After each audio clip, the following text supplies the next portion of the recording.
जय श्री राम दोस्तों, आप देख रहे हैं YouTube चैनल ज्ञान स्टार प्लस। तो दोस्तों, आप सभी का हार्दिक स्वागत और अभिनंदन।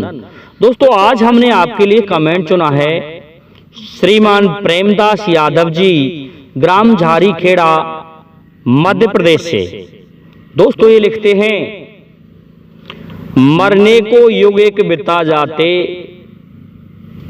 ना लगी बार, जाते लगी न बार, पैर तले से निकल गई कर शोले सिंगार। और ये कहते हैं, ये पहेली हमने खोज करके डाली है, इसका उत्तर दें। दोस्तों, इनकी ये पहेली रामायण से ही है, ये उन्होंने कह दिया है, और हम रामायण की पहेलियों का ही उत्तर देते हैं अधिकतर। तो दोस्तों, इस पहेली का उत्तर जानने से पहले जो भाई हमारे चैनल पर नए हैं, उन भाइयों से मेरा निवेदन है कि वे भाई हमारे चैनल को लाइक, शेयर और सब्सक्राइब जरूर कर दें। साथ ही बेल आइकन को भी प्रेस कर दें, जिससे कि आने वाले वीडियो का नोटिफिकेशन आपको मिलता रहे।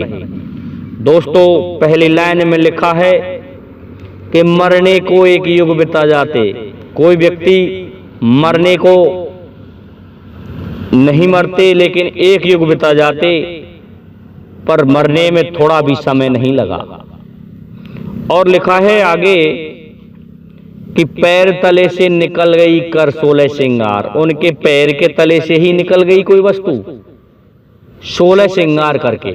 देखिए दोस्तों, बड़ी विडंबना है। ये रामायण से ही है कमेंट, बात उस समय की है कि जब भगवान श्री राम और माता सीता का विवाह होकर के आ जाते हैं अयोध्या में, तो महाराज दशरथ ये जश्न मना रहे थे कि क्यों ना मैं मेरे श्री राम को यहां की राजगद्दी का मालिक बना दूं, उन्हें राजा बना दूं। तो दोस्तों, उनको राजा बनाने के लिए महाराज दशरथ ये सोचने लगे। उन्होंने विचार विमर्श किया अपनी रानी कौशल्या के साथ में और अपने मंत्रियों से। विचार विमर्श के बाद सभी की जब सहमति हो गई, तो उन्होंने एक दौड़ी पिटवा दी कि कल भगवान श्री राम का राज तिलक किया जाएगा। उस राज तिलक की घोषणा को सुनकर के मंत्रा ने क्या किया दोस्तों, मंत्रा जाती है सीधे ही कैकेयी के पास में, और कैकेयी से क्या कहती है, अरे ओ कैकेयी, तुम्हारा पुत्र जो कि बहुत सुंदर है, भरत, और बड़ा ही सुशील है, उसके लिए तो राज नहीं मिल रहा, और जो काला कलूटा है उसके लिए राज दिया जा रहा है। अरे ये कौन सी बात है। तो इस पर कैकेयी कहने लगी कि इस पर हम कर क्या सकते हैं मंत्रा, कि ऐसा है, तुम्हारे 2 वरदान हैं और उन दोनों वरदानों को मांग लीजिए। दोस्तों, कैकेयी ने वैसा ही किया। कैकेयी को भवन में चली गई। अब देखिए, पैर तले से खिसक रही है राजगद्दी, और महाराज से ऊपर उठ करके कैकेयी नहीं मान रही है, और कैकेयी चली जाती है कोप भवन में। जब महाराज को इस बात का पता चला कि हमारी कोंकण प्रदेश की जो महारानी है कैकेयी, वो तो यहाँ है ही नहीं, तो महाराज अपनी खुशी के मारे रानी को ढूंढने लगते हैं, और रानी को देखा कि कोप भवन में पड़ी हुई है। तो महाराज पहुंच जाते हैं कैकेयी के पास में और कहते हैं कि तुमने ये क्या किया, और तुम इस तरह से क्यों पड़ी हुई हो। तो इस पर रानी कहती है कि ऐसा है महाराज, आपका हमसे कोई लगाव नहीं है, और आप तो अपनी मनमानी करते हो, राजकार्यों में हमसे पूछते ही नहीं हो। उस दिन को याद कर लो महाराज, जब आपके प्राण संकट में थे, मैंने आपके प्राणों को बचाया था, और आपने 2 वरदान मुझे दिए थे। मैंने ये कहा था कि महाराज ये धरोहर के स्वरूप रख लो, समय आएगा तब मांग लूंगी। इसलिए मैं आज आपसे मेरे 2 वरदान लेना चाहती हूँ, अगर देने को राजी हो तो बताइए, मैं कोप भवन को छोड़ दूंगी, और यदि राजी नहीं हो तो ऐसा है, आप जाइए, मैं कोप भवन में यहीं भूखी प्यासी पड़ी रहूंगी, मर जाऊंगी। इस बात को सुन के कहते हैं कि इंसान की तो बड़ी मजबूरियां होती हैं। उस मजबूरी के कारण महाराज आ जाते हैं केकई की बातों में। अब देखिए दोस्तों, 16 श्रृंगार किया रानी ने, और 16 श्रृंगार करके कोप भवन को छोड़ देती है कि ठीक है, तू मांग लेना, हम चल रहे हैं। अब तो दोस्तों केकई के महलों में महाराज पहुंच जाते हैं, और रानी भी 16 श्रृंगार करके आ बैठती है और कहती है कि महाराज, अब मैं आपसे वो वरदान सुनाने जा रही हूं, उन्हें आप मुझे दो। तो महाराज से वचन ले लिए दोस्तों।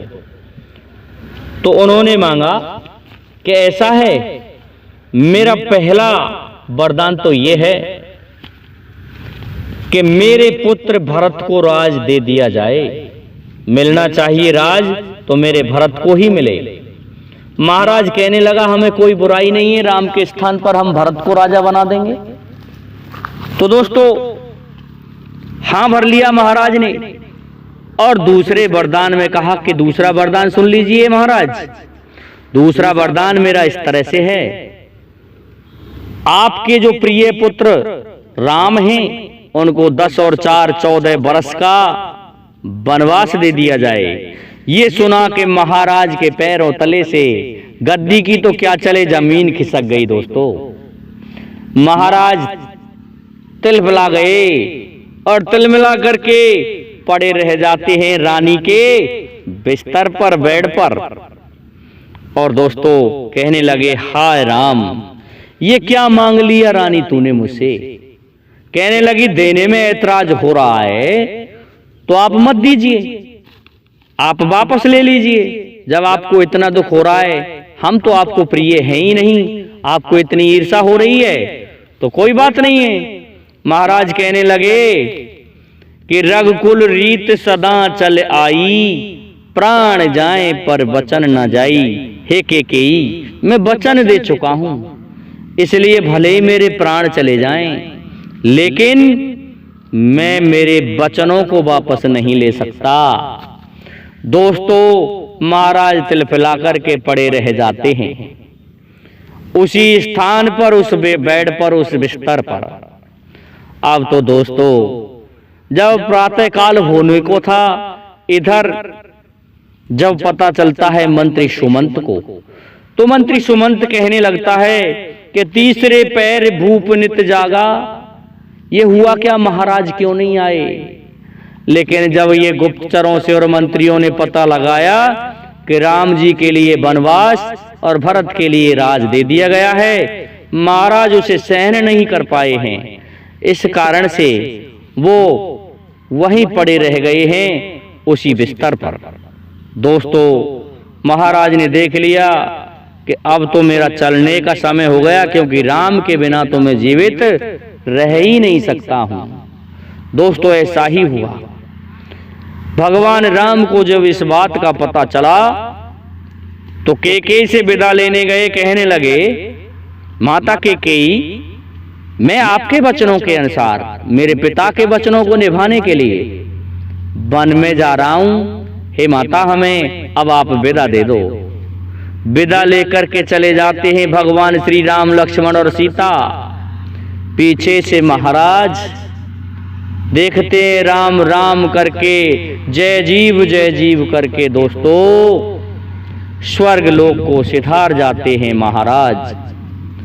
तो दोस्तों जीने को तो महाराज दशरथ 1 युग बिता जाते, लेकिन मरने में कोई समय नहीं लगा। मर गए महाराज हार्ट अटैक से और चले गए स्वर्ग लोक को।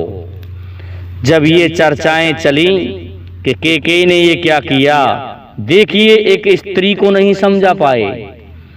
जीने को तो वो अभी 1 युग तक जीते, लेकिन 16 श्रृंगार करके उस रानी ने महाराज को मोहित कर लिया, बातों में ले लिया, और ऐसा वरदान मांग लिया कि महाराज के प्राण पखेरु ही उड़ गए।